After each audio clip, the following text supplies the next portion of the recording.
Goodbye all those Note vestiges and hello to the new or at least more consistent design language.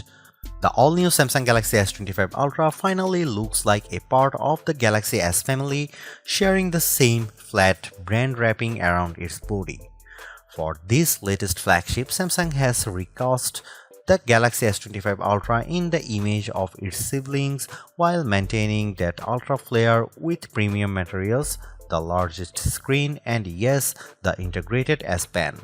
Like the rest of the line, the Galaxy S25 Ultra now features Qualcomm's best mobile CPU, the 3nm Snapdragon 8 Gen L8 for Galaxy, which promises to be faster and more efficient than anything the Galaxy S line has run before.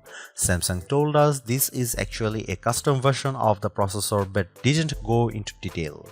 While we have not yet had the time to benchmark the new phone, we'll be doing that for our full review. The company did note that the NPU could be 40% faster.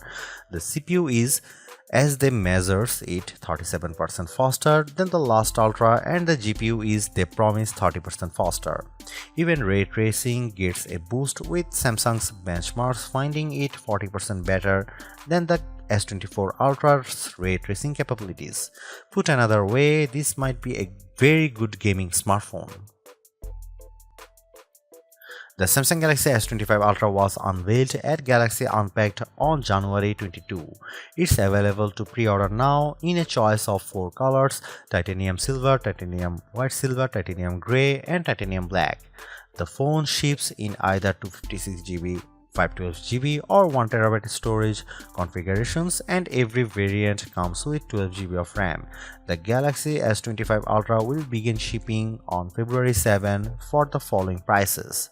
The 256GB variant is $1,299, the 512GB variant is $1,419, and the 1TB version is $1,659.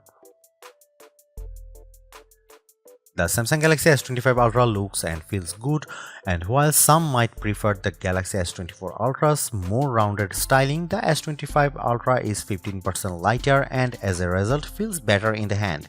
It's also still rated IPX68 for water and dust resistance.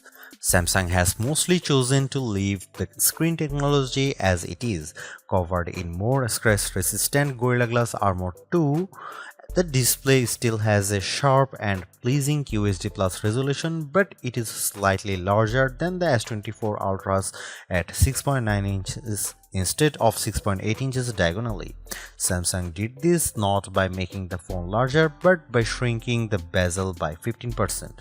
It is still an adaptive refresh rate screen, moving smoothly from 1Hz to 120Hz on an as-needed basis.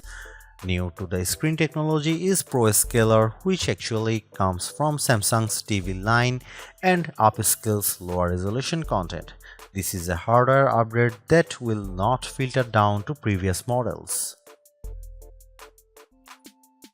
The S Pen is still there, but Samsung has removed Bluetooth LE support because it told us no one was using it. Its main function was to enable you to use the pen as a remote control for shooting photos or controlling presentations. I doubt I will miss it. Otherwise, the S Pen's operation is unchanged. I drew with it a bit on the S25 Ultra and was impressed with the responsiveness. Finally, the good news is that Samsung Galaxy S25 Ultra costs the same as its predecessor, starting at $1,299 for 12GB of RAM and 256GB of storage. That's still a hefty price, but you should expect some early promotions to lower the pocket pain, and trade-in deals are typically excellent.